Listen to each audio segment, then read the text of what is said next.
Isn't this an amazing facility? I really want to thank the school district for allowing us to use their auditorium for the second year in a row, so a good round of applause for that.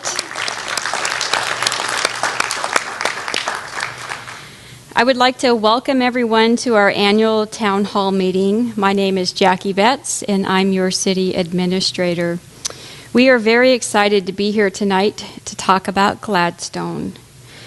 Before we get started tonight, however, I would like to introduce our city council, who is sitting in the audience for now, but after the break that we have later, they are going to be sitting up here on stage with our management team to answer questions. So if you could just please stand, Mayor Tammy Stimple, Council President Linda Neese, Councilor Pat McMahon, Councilor Neil Reisner, Councilor Tom Mercereau, Councilor Matt Tracy, and Councilor Michael Milch. We are also very fortunate to have the Lake Oswego City Manager as our facilitator this evening. This will allow me to have a more active role in tonight's conversation. Dr. Scott Lazenby has been the city manager of Lake Oswego since 2013 and previously served as city manager of Sandy for 21 years. He is past president of the Oregon City County Manager Association and currently serves on the board of directors of the League of Oregon Cities. In addition to his PhD in public administration and policy from PSU's Hatfield School of Government in 2007, Scott has also written novels featuring public service. He has been an important mentor in my career, and we both believe in regional partnerships. Thank you, Scott, for being here tonight.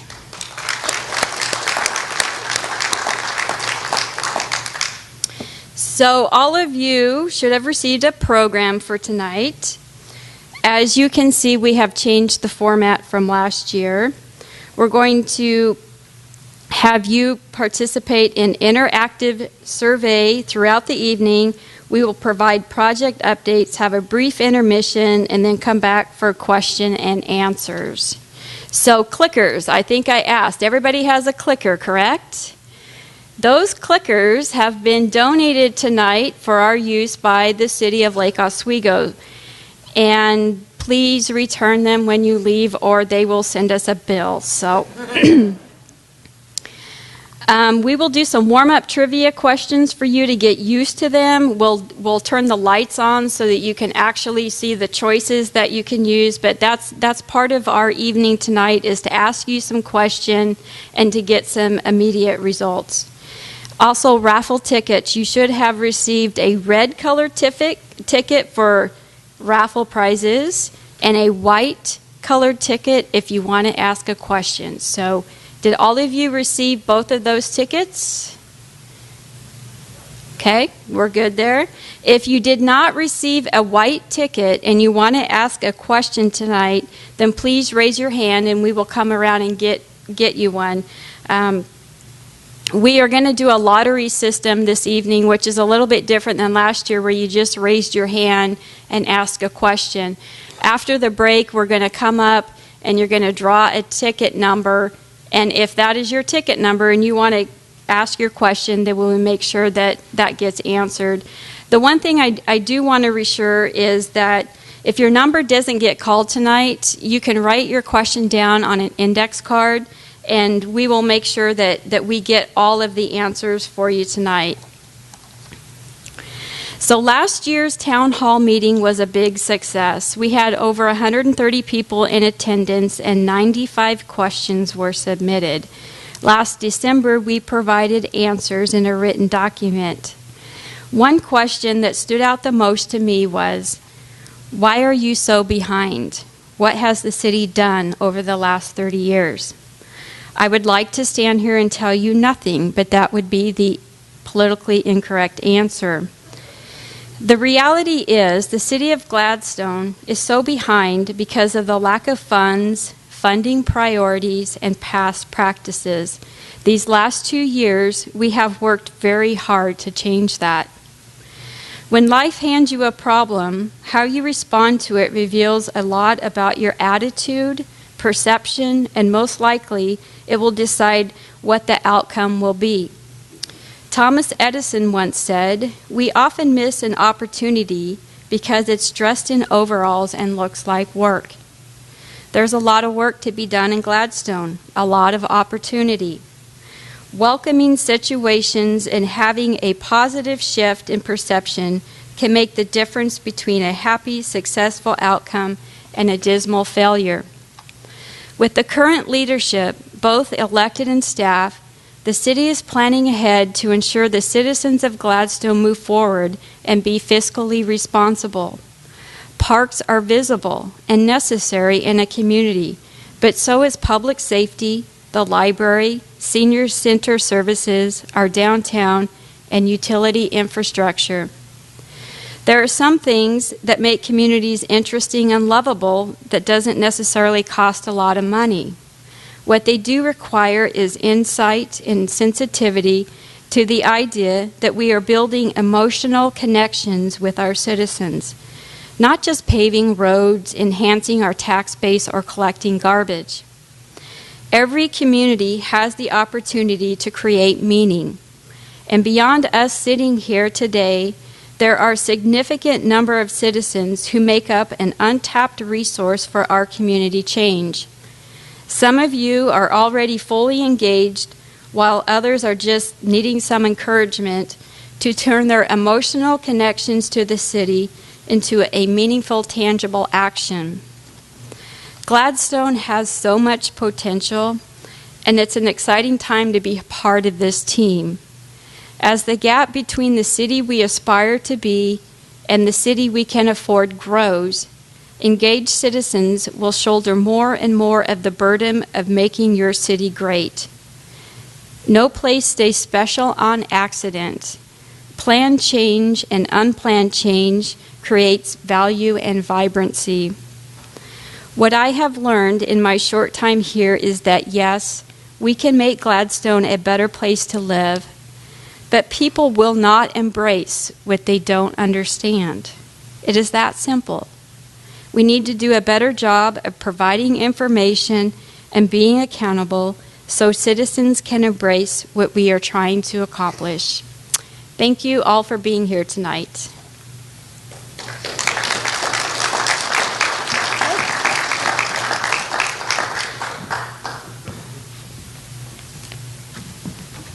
So now it's the time for you to participate in it. And so if you'll take your little voting devices, and we're going to start with a warm-up here.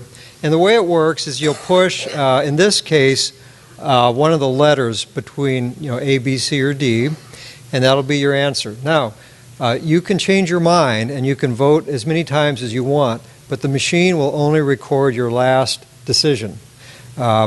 But it should be pretty simple. I've got a reader here on my screen that will tell me how many people have responded, so I'll give you a little bit of time on this one. So this one is just a warm-up question. How long have you lived in Gladstone? A, 0 to 5 years. B, 6 to 10 years. C, 11 to 15 years. Or D, longer than dirt, which I think means more than 15 years. I suppose dirt is supposed to be old, but I've got a dog that kind of makes it out of thin air, so... Okay, the responses are still coming. It's still coming. Okay. And just for your information, I'm getting over 40 so far, but okay, it's kind of slowed down. So let's see how this works. The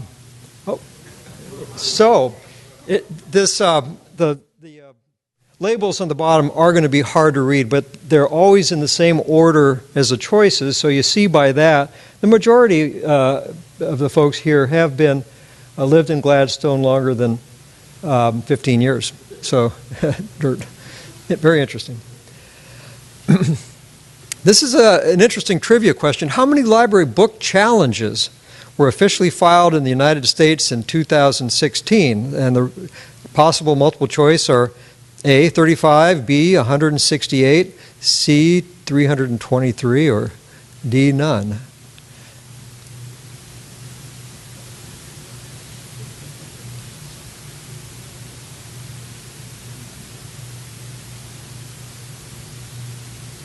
So get your votes in quick. Don't overthink it.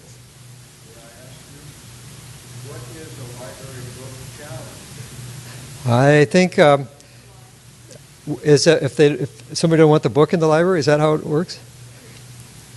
I was talking to our library director in Lake Oswego this morning, and he had an old file from the 1990s. There was a big controversy about whether libraries should have Playboy magazine. I bet that one was a challenge. So we'll see here. Okay, so the answers kind of cluster in the 168 and 200 or 323. What is the answer? C. C. The answer is C. 323 challenges in the United States. Actually, that's not too many. So, obviously, these are warm up, but they're interesting. The Eagle Creek. Here's one that's kind of apropos. The Eagle Creek fire in the Columbia Gorge burned about 48,000 acres. By comparison, what is the area of the city of Gladstone? Is it A, 160 acres, B, 1,600, C, 16,000 acres, or D, 160,000 acres?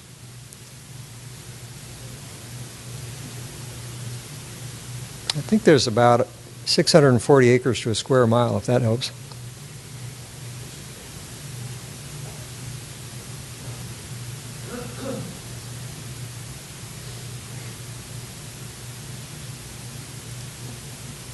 Okay. So most people chose, well, it's all spread out. 1,600 got some, 16,000, 160,000. What's the answer, Jackie? B. The answer is B, 1,600 acres. So quite a bit smaller than the Eagle Creek fire. Here's an interesting one, and be honest, it's an anonymous response. How likely are you to ask a neighbor for a favor? A, and the writing will be smaller, so I'll read these for you. A, very likely, I have great neighbors. B, maybe, but I don't want to impose. C, I might if I knew my neighbors better. Or D, unlikely, my neighbors and I don't get along. Okay, the responses are coming in quickly.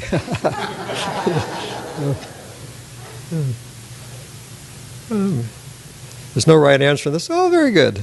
Very good. Most of you said very likely I have great neighbors. That's great. That makes a lot of difference in a community. So, to follow up, in the last year, have you helped a neighbor in need? And that's not defined. It could be lending a cup of sugar or whatever. So, A, yes, and I'd be happy to do it again. B, yes, but I don't want to do it too often. C, no, I prefer to mind my own business. And D, no, I can't stand my neighbors.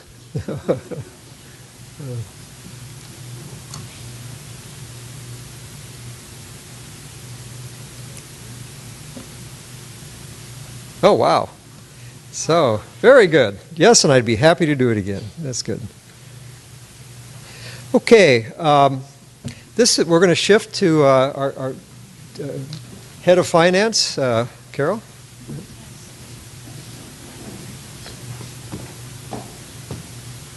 Do you want to start with a question? Or? We're going to actually start with a raffle. Good.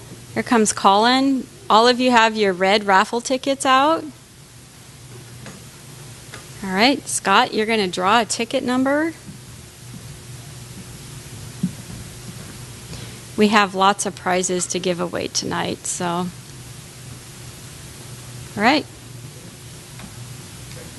All right. So, 090839. All right. 839. There you go. Okay. Colin. All right. We are going to have our accounting manager, Carolyn Gray, give a brief presentation.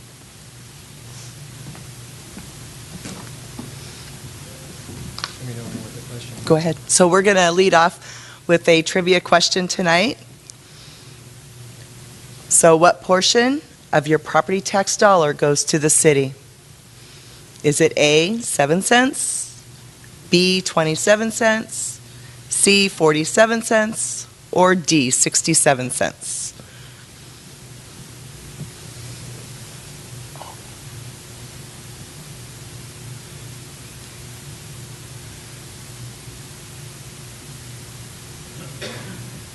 Had that right?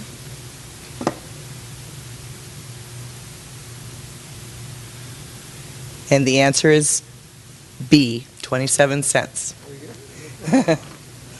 Next one.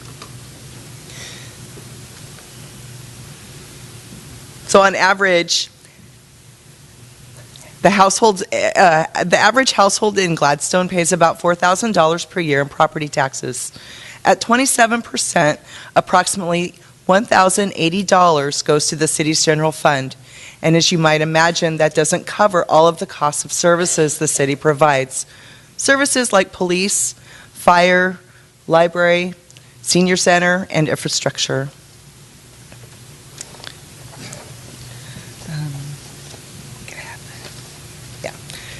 Property taxes make up 35% of the City of Gladstone's general fund. In 1617, that 35% equaled $3,850,000 of the total $10,485,000. So it's just a small percent. So I have a next question for you. Which of the following is not paid with your property tax? Is it A, senior center, library, parks, B, water and sewer, C, police and court, D, fire department?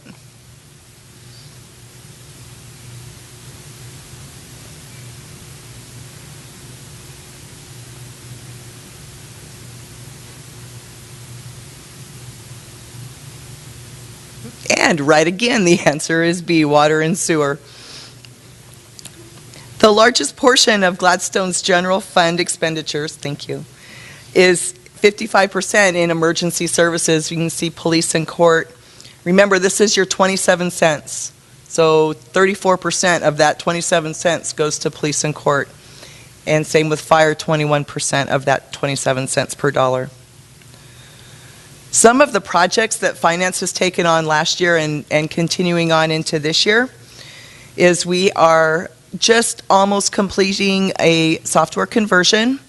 This spanned almost every single department in the city with utility billing, business licenses, alarm permits, court, and finance.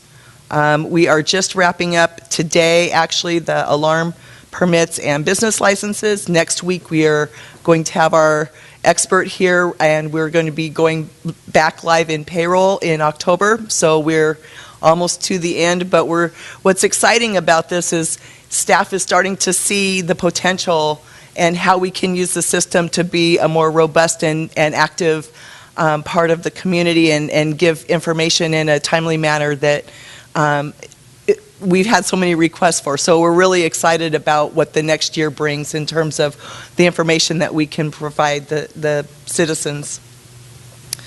We just completed the city's first biennial budget. That will go through June 30, 2019.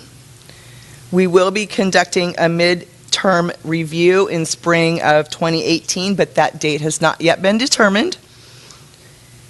And the Finance Department is also working with Administration and Public Works to ensure the successful rollout of the monthly utility billing set to begin in January 2018. And so that wraps up for Finance. And so I'm going to introduce Jim Wynot.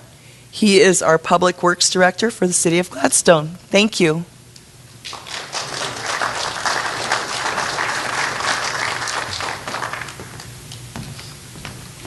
All right, thank you. We are going to do another raffle. Colin?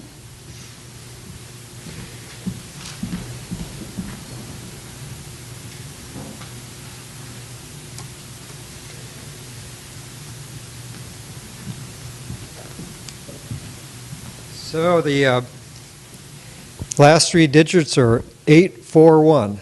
841. All right, and this is a gift card to Masala Box.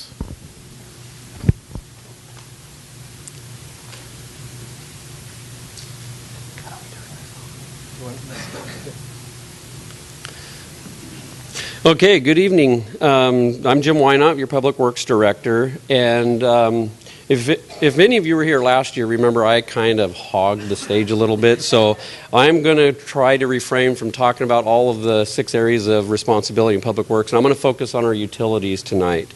And I'm really just going to hit on some of the statistics more than anything, because I've been, all of you guys have been hearing a lot about our utilities lately. So what I want to do is I want to talk about the things that are out of sight, out of mind. You know, basically your water, your sewer, and your storm. So in our storm system, we have 30 miles of pipe. Similar to this one. This is one we fixed earlier this year. Took us a little while to figure it out, but now we know what the problem is. Actually, we have a lot of pipes like this in town that have never been maintained, and some of them we're not able to clean, and some of them we actually have to dig up and fix. In our storm system, we also have about 300 manholes for accessing these pipes and 1,000 catch basins that feed these pipes. Moving on over to our water system, we have about 40 miles of pipe. There's a little bit more water pipe than we have storm. 17 miles of that 40 miles is asbestos cement pipe, which is what you're seeing there. It's a pretty fragile pipe, and just without warning, it'll do just that. This is a break earlier this year out on Clarendon Street. Some more of our water system, we have 3 reservoirs and 2 pump stations. And also, when we did our master plan just prior to me getting here, they also recognized that there are 49 locations in town that have inadequate fire flow. And that's due to undersized pipe and non-looping of our system. So those are some areas that need to be worked on. The final we have is our sewer for our utilities. We have 35 miles of sewer pipe in town, 1,000 manholes to access those sewer pipes. And I'm not sure if a lot of you are aware, but our sewage in town flows to 3 different other outside agencies. We do not treat our sewage in town. Those 3 agencies are Tri-City Sewer District over across the river, Clackamas River. We have Clackamas County Service District 1 up to the northeast, and then we have Oak Lodge Water Services to the north of us. So we have sewage. Our sewer system is pretty complicated as far as it going in all kinds of different directions. So that's really, in a nutshell, that's our quick down and dirty on our utilities. And so my question to you guys is how many times did Gladstone's sewer system overflow to the river this last year? Be sure to push the letter, not the number. Yes. So A is 1, Yep. B for 3, C for 5, D for 8. Sorry about that.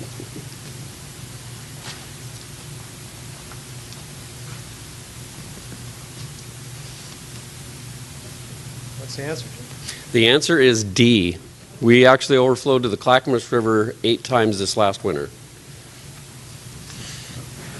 So with that, I'm going to turn it over to Jackie Betts, the city administrator.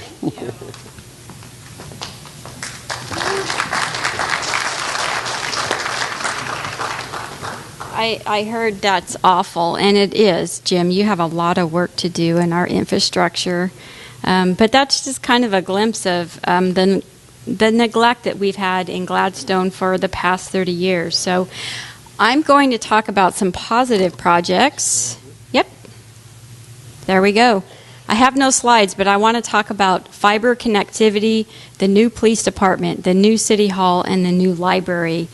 So our accounting manager touched on the technology and financial systems upgrade project, and that was in the amount of $342,000 that was adopted by the City Council in March 2016.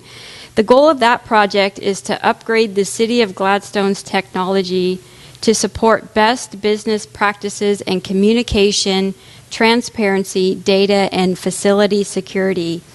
When complete, all of the city's locations will be connected to one central location for more efficient communications and be secured from catastrophic and malicious events. We launched our new website this year, and we are almost complete with bringing email in-house.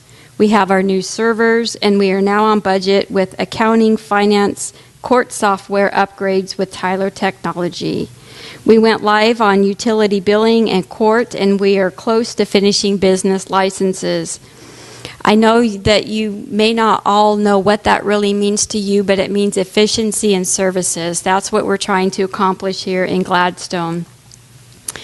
So the new police department, back in 2015, the voters approved a measure authorizing the city to construct and incur debt to finance a new city hall and police department. Sources of those funds for the civic buildings are in the capital fund, the urban renewal funds, and we have currently approximately $7.46 million. In December 2016, the city completed the purchase of Portland Avenue property. 18505 Portland Avenue is what it is now known as, where our new police department is going to go. And then this past summer, the City Council decided to co-locate the new City Hall and Police Department on that property. This option allows the city to focus on building a standalone library on the 525 Portland Avenue property, which is where the current City Hall is located. And it could potentially have some mixed use with the 2 or 3 stories that we have available there. And it actually gives us some options for the fire department. Currently, they're leasing an apartment to have on-call staff there. And so if we allow the library to be standalone there, it might give some options for the fire department to have a few housing opportunities there as well. A standalone library would be an excellent anchor project to trigger the redevelopment in the downtown area, and I'll touch more on that in a little bit when we talk about the downtown revitalization plan. Moving the City Hall to the police department site will provide efficiencies in services as staff from City Hall, court, and police would be in one location. There would also be a tremendous cost savings to not having to relocate city services on a temporary basis while a new City Hall is built if we stayed on the current site. We are estimating approximately 6,100 square feet for the City Hall and 13,000 for the police department and court.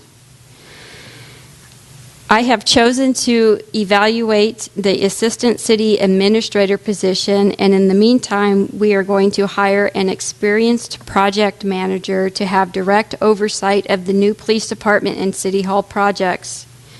We are finalizing the request for proposals and will seek a contractor hopefully in January of 2018. Our hopes is that we could have the contract procurement process done by May.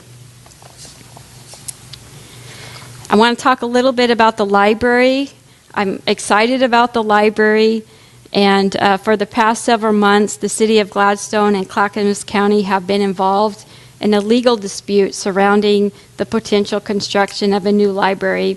I'm very happy to announce that on October 10th, our City Council unanimously approved a proposed settlement that will provide a path forward to bring modern library services to both the Gladstone and Oak Grove Jennings Lodge communities. On October 12th, the Clackamas County Commissioners approved the same agreement at their regular business meeting. The city is now obligated to drop the lawsuit within 10 business days, and we are in the process of doing that. At this time, I want to highlight a few points of interest to you. This proposed settlement represents a path forward toward a comprehensive library solution. This is a 2-library, 1-library solution. One library will be located within Gladstone and the other within the Oak Lodge service area. The Oak Lodge service area has yet been determined, but the City Council is favoring the current City Hall location where we are. Both libraries will be managed by Clackamas County, which will create a much more cost-effective and efficient operation. This will be modeled after a similar successful operation, the City of Sandy's 2-branch library system, which operates branches in both Sandy and the unincorporated Welch's area. There is no anticipated loss of jobs for the employees of the Gladstone Library. Combined, by our estimates, these facilities will provide approximately 25,000 square foot of new library space serving Gladstone and the Oak Lodge service area using existing library revenues and reserves. The approximate breakdown is 19,500 square foot for an Oak Lodge facility and 6,000 square foot for Gladstone. Some have been a little bit upset about this 6,000 square foot, but I hope that you would all remain open-minded on what 6,000 square foot of new library could achieve, and also that if the city council wanted to incur debt, we could make that library bigger. Right now, though, the Gladstone residents will have no additional taxes imposed on them for the library construction. The city will contribute funds annually toward library operations. Currently, we contribute $200,000, and that's what is going to remain in the memorandum of understanding that we have signed. The cost in square footage are estimates, and what I want you all to know is that there will be a robust public engagement process into how those libraries will be designed and how they will function. There are many details that have yet to be worked out, and we will make sure the citizens are informed of the developments. Again, these are just some key points that I have for you tonight, and as we get more information, I will keep you posted. So with that, we have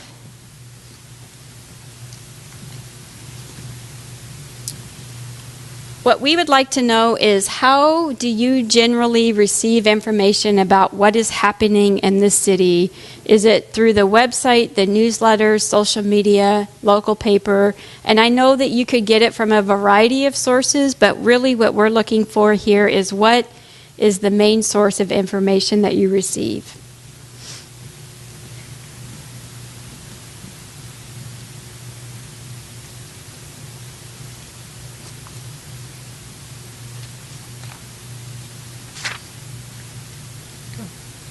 Wow, newsletter.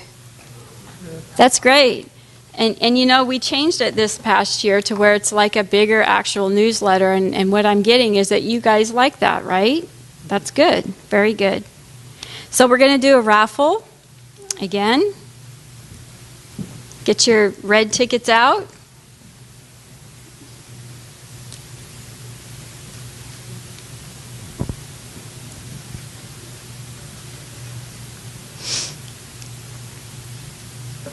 The last three digits are 826. 826. All right, there you go. Very nice. What did he win? Okay, so that would be $5 gift card to Comics Adventure. Nice. All right.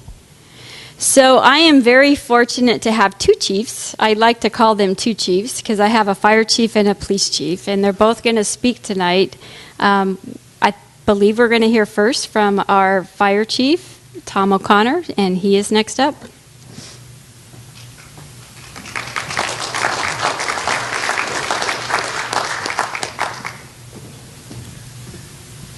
You have to sign up now? Sure.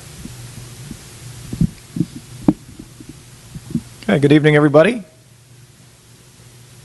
My name is Tom O'Connor, your fire chief, and last year at the town hall I talked a lot about more fire department operational details, kind of like Jim had done with Public Works, but tonight we're actually going to give you a couple updates just for a few minutes and focus on our levy.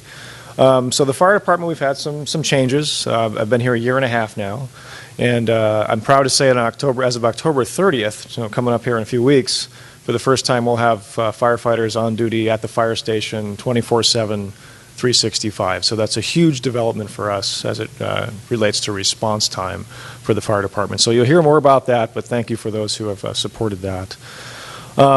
part of that is staffing. We have a community-based firefighter model here with volunteers, paid on-call firefighters. We've been able to add a few full-time positions, and we also received a grant from the federal government for almost $500,000, which has advanced our cause as far as getting some more staffing. But a big part of this is, in addition to the general fund revenue that the city, that the taxpayers provide, we've had an operating levy on the books since 1998. And this levy is the 31 cents a thousand, generates close to about $270,000 per year, and also completely funds one full-time position in the fire department. So 20% of our full-time staffing that comes out of tax revenue. Right now, that's our battalion chief of training and safety. So he's in the room and he thanks you. Okay.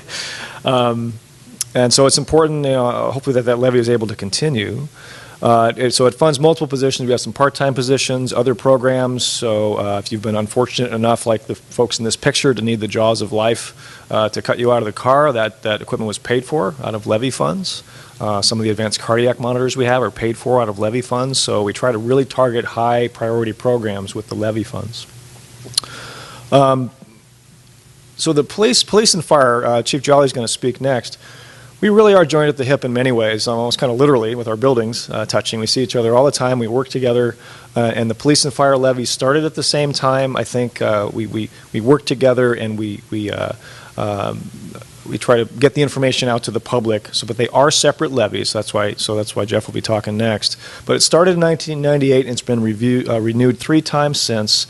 And should the city council choose to do so, and that will be my recommendation, the fire levy is going to be on the ballot, hopefully along with the police levy, in November of 2018. So I'm going to go ahead and turn it over to Police Chief Jeff Jolly.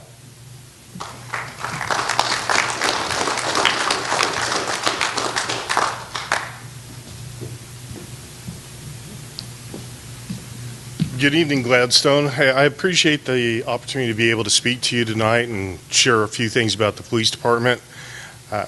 Because of the council and their support, we have been able to add 2 positions this coming biannual budget, and you'll see that as I speak through our levy here.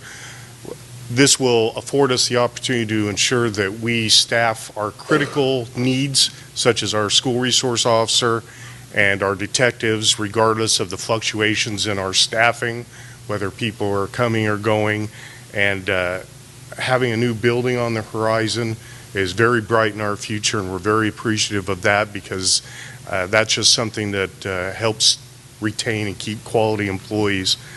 As Chief O'Connor said so well, we have been very grateful and appreciative of the levy funds that enable us to be able to operate at full capacity and provide services to the Gladstone residents that we feel are vital and are vital to you in your daily lives.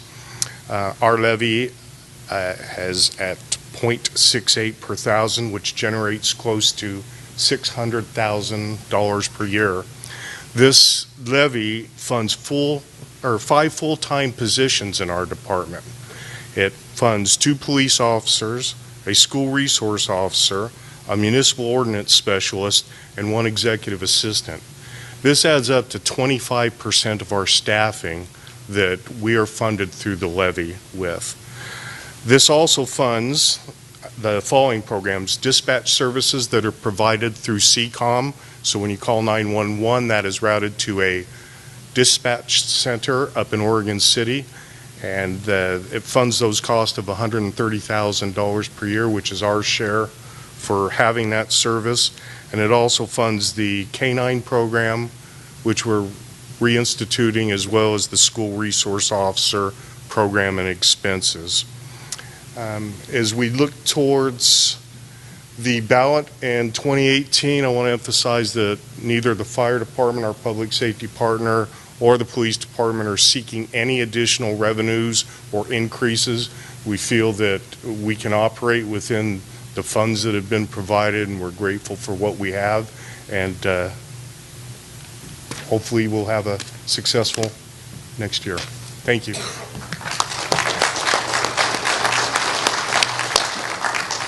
So while we're on that subject, here's a question with a bit of meat to it, relating to what the chiefs have just told you. And it's a question, as you sit now, how likely are you to support renewal of the fire and police levies if they appear on the November 2018 ballot?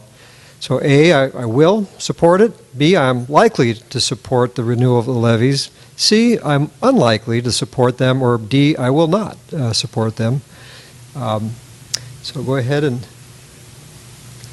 put that.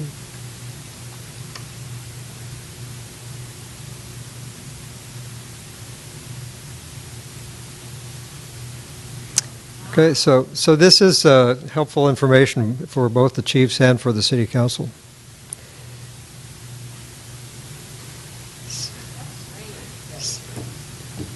Back to you, Jackie. That's great. All right. That's very good news. Thank you. All right, so I get to wrap up our project updates with the Downtown Revitalization Plan. This is a conceptual plan only. The Downtown Revitalization Plan seeks to encourage and inspire private investment with properties along the Portland Avenue corridor. It is conceptual, and the activity will be driven by the decisions of individual property and business owners. However, I do believe the public investment of the new library will be the impetus for revitalization to begin. So before I came on board here, the city hired Johnson Economics. It was a team hired in July of 2016. They put together 4 citizen committees. It was a citizen advisory committee, a technical advisory committee, a stakeholders committee. They had public houses in October and February of last year. They had 4 advisory committee meetings. And the project goals really are to maximize the potential of this downtown center. We want to create a dramatic positive change by encouraging retail and mixed-use development in the downtown core to concentrate storefront businesses and pedestrian activity. We want to assist business and property owners with enhancing the exterior appearance of their buildings to attract new tenants and contribute to the aesthetic quality of the downtown area. We also want to foster improved economic and residential climate. There has been some controversy lately regarding the parking restrictions and the stories that are allowed there. And I want to reassure you that we've taken a step back in this process, and the city is not interested in forcing a plan down the citizens that they don't want to embrace. And so it will come before the Planning Commission in November. And if you have concerns about what is being proposed, then that is the correct avenue for you to bring us your concerns. And then the City Council is going to consider adopting the plan in December. But really, I just want people to be reminded that redevelopment is going to happen in Gladstone, and we're trying to prepare for it, and we're trying to have a plan, but we're not trying to make property owners make these changes. It really is just a guidance and a tool for us to have in the future. So with that, I want to ask a final couple trivia questions. All right, so how many stories does our current code allow for Portland Avenue? What do you think? Is it 1, 2, 3, 4, or is there no limit? On this one, you could either push the number or the letter. It works that way.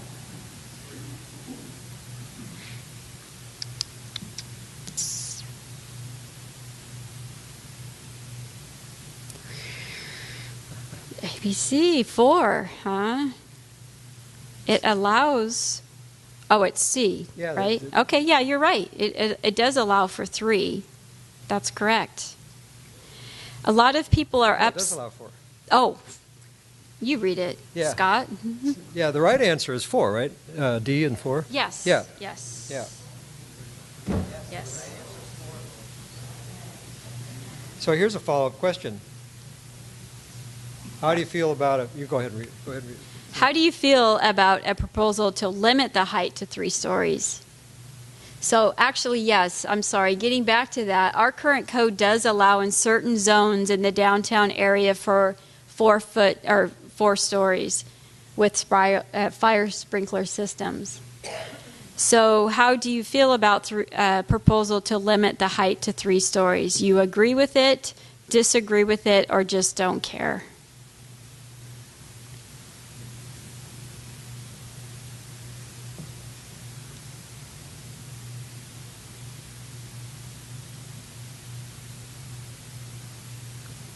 Nice. Okay. That's good input. Okay, so I think our final trivia question for the night before we take a break is, which new civic project has you the most excited? A modernized police court building, expanded services at new city hall, more accessible public library, or a revitalized downtown business district?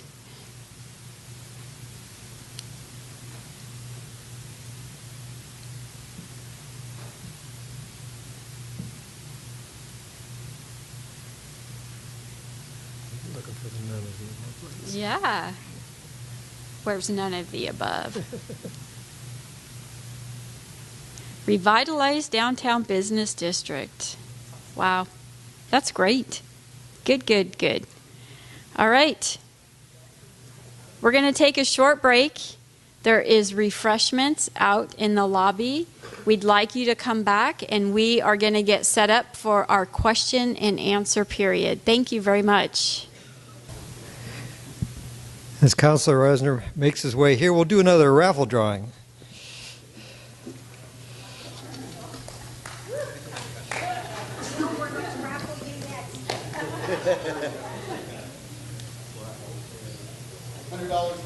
The light's so dim, I can't. Is that 060?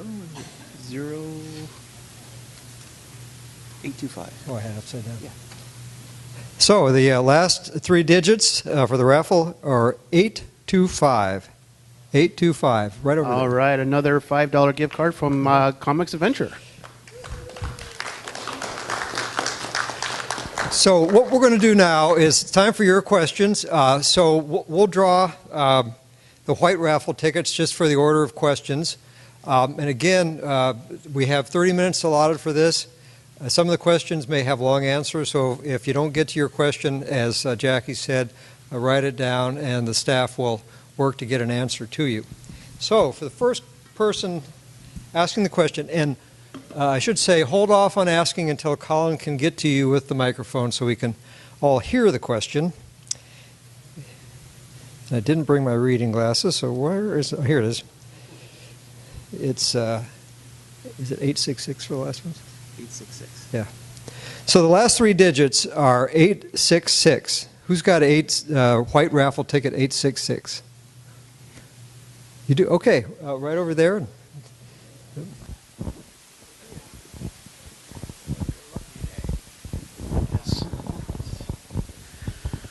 All right. I'm just wondering, we've got the new plans to build the police station and the fire station. What kind of a timeline do you guys see those happening? And at what point in the future do you see the library breaking ground? Thank you. Thank you for asking that question. So I think we want to get a project manager on in the next month. We want to release the request for proposals for us to get a contractor and a design team on board by January. And that would mean that we would want the city procurement process in place by May. So our timeline is to have a police department and city hall built within the next 2 years. And I know with the new library settlement agreement that they are going to be pushing me right behind because they're actually ready to go probably within the next 18 months. So it's going to be a very progressive timeline.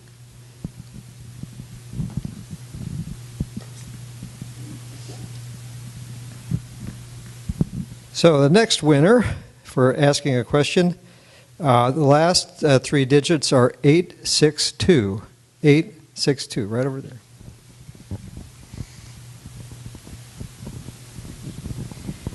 My question is about the new apartments that have been built up on Webster and the fact that there's no crosswalk across Webster. I live down on Cason Road, and if you come up and try to cross Webster and get to the path and the nature trail, it's very difficult with the traffic that's up there now. And is that in the works, a crosswalk in that area? I was not here when that was done, but I'll do my best to answer your question. It was not required of the apartment complex to do that based on traffic counts, people counts, and all that stuff. But we are finishing up with our transportation system plan, and it does recognize installing some crosswalks around town. And I do believe there's one for there, and I believe it's down at Cason. So there are some enhancements that we're finalizing in our TSP. We look forward to getting that done and start doing some of those projects. Good questions. Next questioner has a ticket 859. 859. I got you. Sure.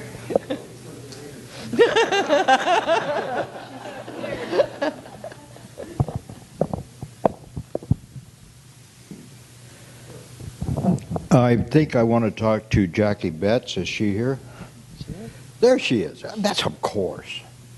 A year ago, the North Clackamas Arts Guild wanted to paint a mural downtown, and it didn't come to fruition, and there was some confusion about the rules.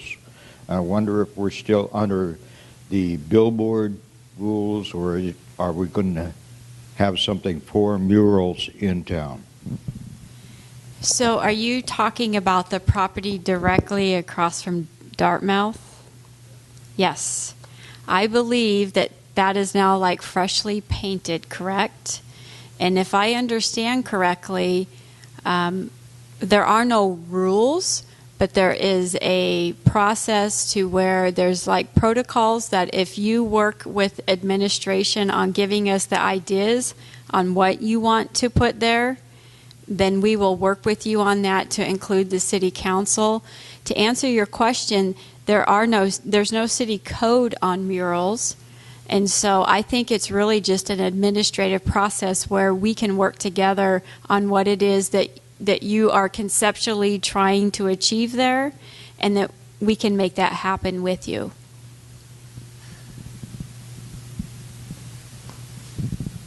Next question is from a person with the ticket 864. Right there. About the library, and this might be addressed to Jackie Betts. I think you said in your statement about the library, is it only going to be encompassed with 6,000 square feet or more, or is there an avenue for expansion on that? Can you give us an update on that? So the current settlement agreement allows for a 6,000 square foot library to use the existing funds that the county has for the library. If the city wants to make it bigger, then we can bring some proposals to the city council. Let's say if we want to do a 10,000 square foot building and we needed to borrow $2 million to do that, then perhaps it might cost us $200,000 in a debt service payment for the next 10 or 20 years. So the short answer is there are options in additional to what the city has in their settlement agreement to expand on that. Yes. And we're also looking at some creative, maybe public-private partnerships that would allow us to expand it a little bit more. So we're definitely turning over all the rocks that we can to look and see how we can move forward. Yeah, good questions. Next one, number 858, last three digits, 858. Maybe they left.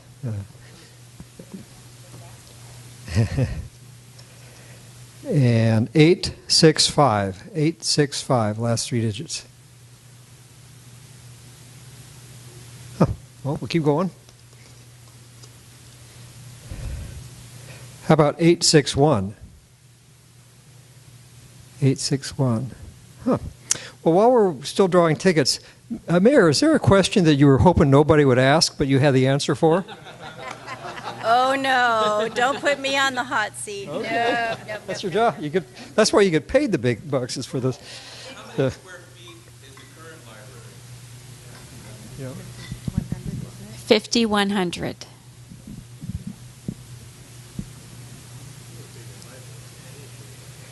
Okay, is the person with ticket number 863 here with a question?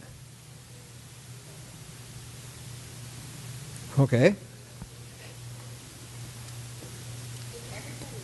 So last one, and then you'll get to just raise a hand, I think. Might as well do that. 860. 860. There's a question up there. Blue shirt.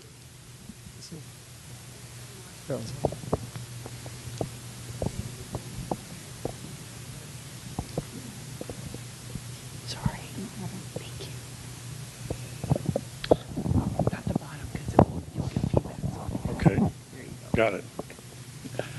I live on Valley View Drive, next to the park that you just annihilated. Who takes the question?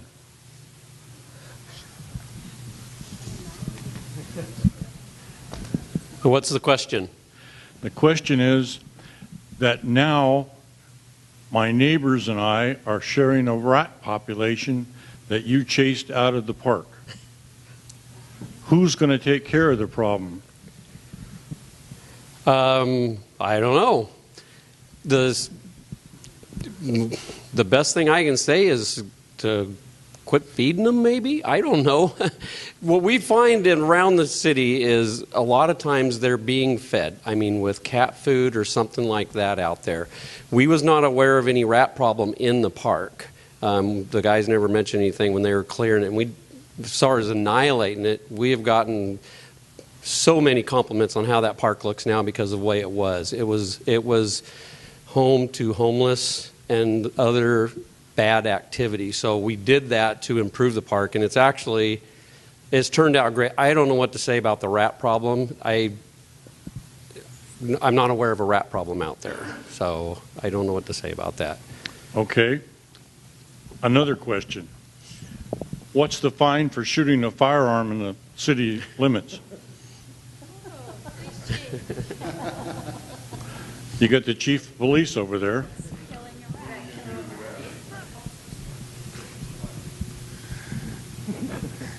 Yeah, so we're debating that over here, but it's going to result in a fine and a citation one way or another. I do have experience with this in Lake Oswego, and we've had an upsurge in rat calls there. I don't know why, what's going on, but we do work with Clackamas County Vector Control to try to pin down the source and things too, and I imagine you could do that too.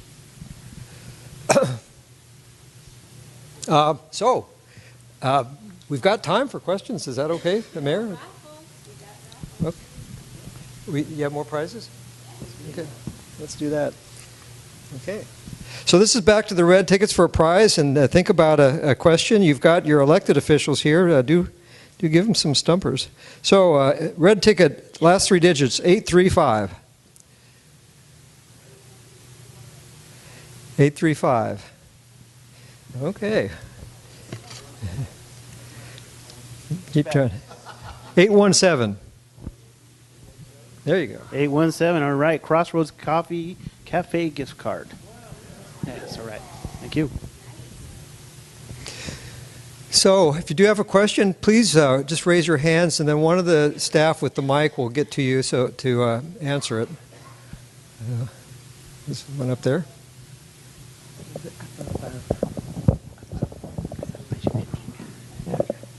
This was for Chief Jolly. We had that crime prevention meeting the other night at Somerset, and there was a lot of people showed up, and that was good and turned out. Did anything come from that? The guy from Portland with the neighborhood watches, or did we get any anything else we came up with or that we can implement or work on for the city here?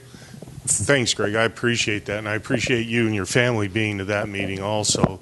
There was one gentleman there who lives up in Spring Hill Place area, and November 2nd, we're meeting with that neighborhood to institute a neighborhood watch. As for Mark Wells, the Portland Police Bureau crime prevention guy, we're meeting with him tomorrow, and we're going to steal everything we can that they've got so that we can use here.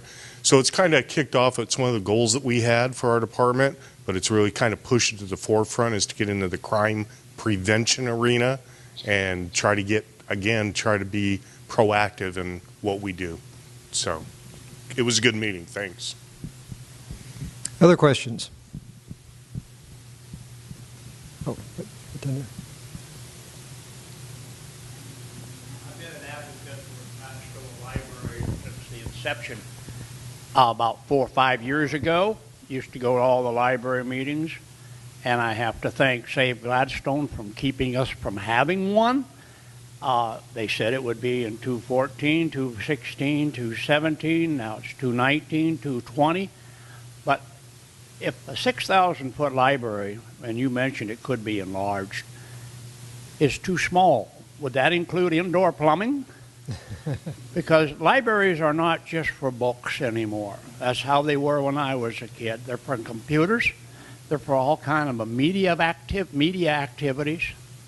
And if you notice, the city of Gladstone, how many people has impacted the city of Gladstone with that apartment complex on Webster? Kids, for instance, to the school system. Then again, you talk about revitalization of this main street. Well, all along I've been sort of opposed to that because I never thought it would really enhance Gladstone's stature as a city, because we're banked by 80 McLaughlin and we're banked by 205 basically, and people just don't seem to know where Gladstone is, even though their signs are there. But I think what would enhance the whole thing is if Oregon City would get off their tail end and get that river promenade, Willamette Falls area developed. I think that would revitalize the whole area. And Gladstone could have more maybe hotel motels if there's available for room. That's another factor. There's not much growth in Gladstone unless you take something out. So anyway, I'm in favor of a library that's a little larger than 6,000 square feet. I think 10,000 square feet would be appropriate with all the, here again, the computer and the media and the other facilities. And I always thought if they had it on the bluff, which initially was about 5 years ago, they could have a community meeting room in there if it was large enough. And at that bluff, it would have been. But if they narrow it down, it's going to limit the accessibility to use it other than as a library. As far as the, I got over 3 minutes, I think. But anyway, as far as the police and the city hall, it was a third-rate building project after the library at that time. And I'm not opposed to having a new city hall or a new police station. We need it. But I've always thought the library was, in my opinion, the number one thing that needed to be done to enhance this city. Thank you. So obviously comments are welcome. I do very much appreciate the respectful and civil tone all of you have shown tonight. I really do appreciate it. We don't always see that in town halls around the state, so it's good. Any comments? That really was more of an input from the council.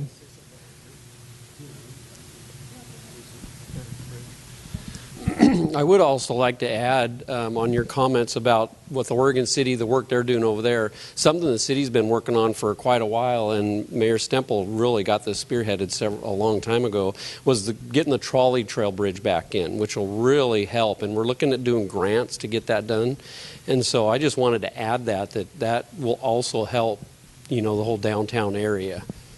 So that's and the city's not going to have to pay for it. So.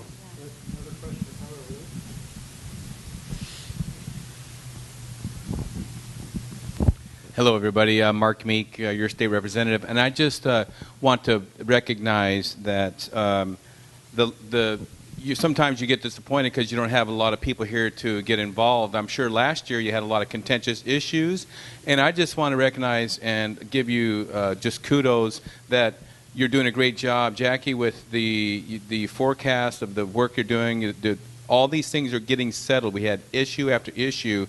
So I just want to commend you on the great work you're doing and appreciate that. And then to also recognize that I'm on that commission for the Willamette Falls Legacy Project in Oregon City. We are working on that. It's part of Metro, the state, the county, and then Oregon City. And I think that is going to be an anchor to help Gladstone to recognize and work with and develop your downtown core, because if you build it, they will come, and we're going to have a lot of tourism coming in our way in the next 10 to 15 years.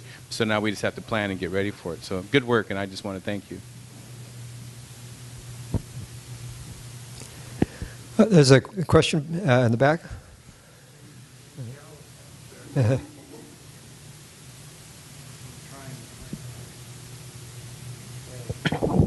Yeah. And there'll be another one too. So go ahead. We have an abandoned lot on the corner of West Arlington and Portland Avenue, and there was a sign a year ago that was going to be developed. Is there anything in the works with that? And maybe to encompass the old Chinese restaurant bakery building? There's so much potential in the downtown area, and I think that once we get this plan adopted and once people see that the public entities are interested in investing the library, that the private investment is going to come as well. Right now there is no plans for that property, but I have hopes, and I've seen this, and I think we all have seen what's going on in our neighboring cities, that Gladstone is ripe for redevelopment, and it will happen, and we need to be prepared for that, and that's part of why we're having these conversations.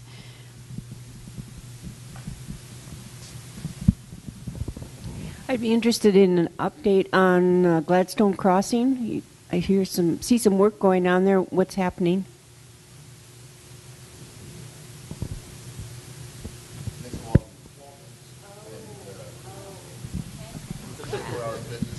You know, we almost had an interactive question for that tonight to say, A, do you think it's going to be Hooters? B, do you think it's going to be IHOP? 3. So I guess my point is that Clackamas County does not know what's going in there either. I can't help but think that they have a tenant because there's a huge investment being made there in the construction right now, but we don't have that information either, and we do get asked that quite a bit. If I had to guess, I'm guessing that it's a breakfast restaurant that we're being told with early hours, but that's really all the information we have. And then the second piece is I think a dental or a medical office. So one's a restaurant and one's going to be a medical facility, but that's all the information we have. And if you do find out, let us know.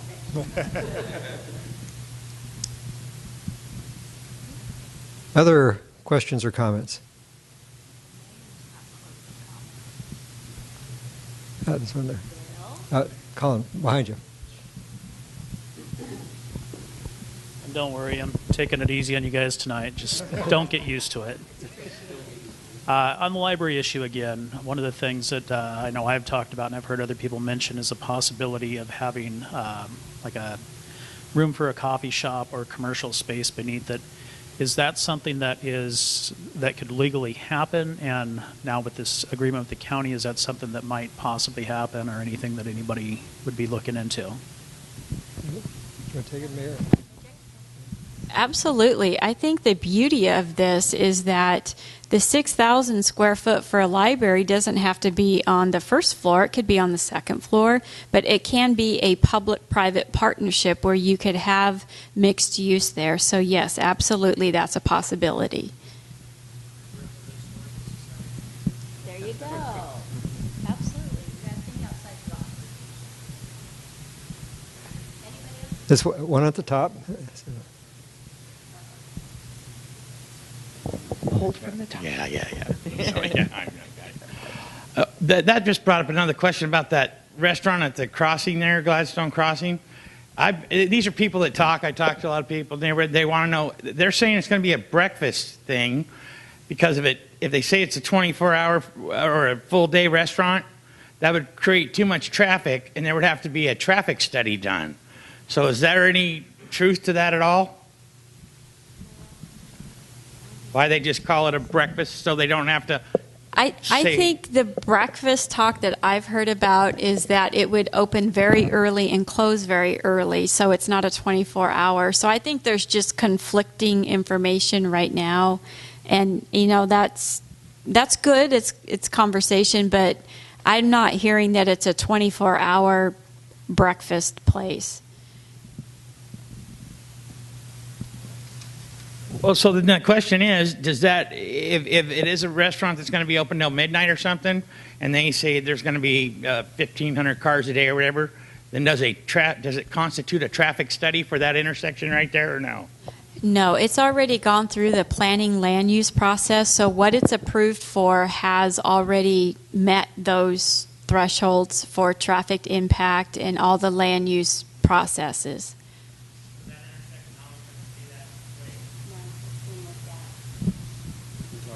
Yeah.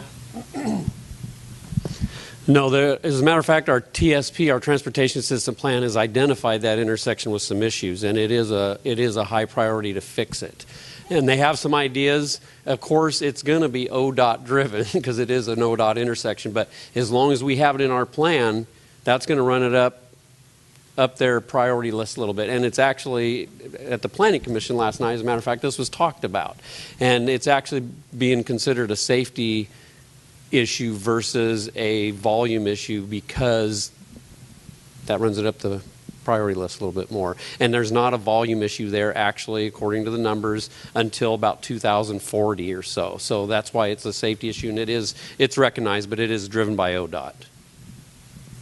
So we have hit 8 o'clock, so I want to get you folks home. I do thank you for coming out. You have some more raffles? Okay, good. A couple more gifts to get away, so real quickly here. 840. Red ticket 840. There you go. All right. Gift card for Black Rock Coffee. So yeah, these were donated by local businesses. Yeah, excellent. And 814. Is that up at the top? And I think that does it, doesn't it? Okay. That's the good one. Yeah. They're saying that's a good one, so. That was a $50 gift card to Olive Garden. All right. All right. And I just want to take just one quick moment. All of these were donated to us. The city did not purchase them. So support local businesses, Lee Teriyaki, Masala Box, comic book store, coffee shops. Support Gladstone. It just is what makes us Gladstone. So it was good to see that you do read the city newsletter. Keep doing that to keep current with these things, and keep asking the staff and the council your questions. And I'll turn over to the mayor for final words. I think everybody should move up here. You guys are too spread out. I can't see most of you, but I wanted to thank you for being here and deciding to spend your evening with us, listening to staff tell you about what's going on in the city. There's a lot coming down the pike, and I am so excited to be here and be a part of this. I want to thank the staff for pulling this together, all of the work that they put into, providing you this platform for us to tell you about what's coming up, and also for being real transparent and putting this information out there so that you aren't going to have any questions or second guesses, that this is where you're going to come to get the information. I wanted to thank Dr. Scott Lazenby, who doesn't even live in Gladstone, but he graciously offered to help us with this. And it just makes me excited about the future opportunities to work with our partners. And also the volunteers. I don't know how many are here, but if the people that volunteer here in the city now or in the past could just stand up real quick. Yeah, everybody up here. You know, don't be shy. I know that there's a lot out there. This is why Gladstone is such a great place to be, because everybody pitches in and we realize that this is a great place. And if you didn't stand up, meet me afterwards, because I have a sign-up sheet and I can find something for you to do, no problem. The city is heading in the right direction, and it's because of this incredible staff, the resilient elected officials, and the tireless volunteers and citizens that put their heart and soul into this place. And we are so proud to be a part of your community. So I just want to leave you with something that John F. Kennedy said. He said, "We must find time to stop and thank the people that make a difference in our lives." And I want to thank you for being here, and let's carry that message forward. So be safe and enjoy the rest of your evening.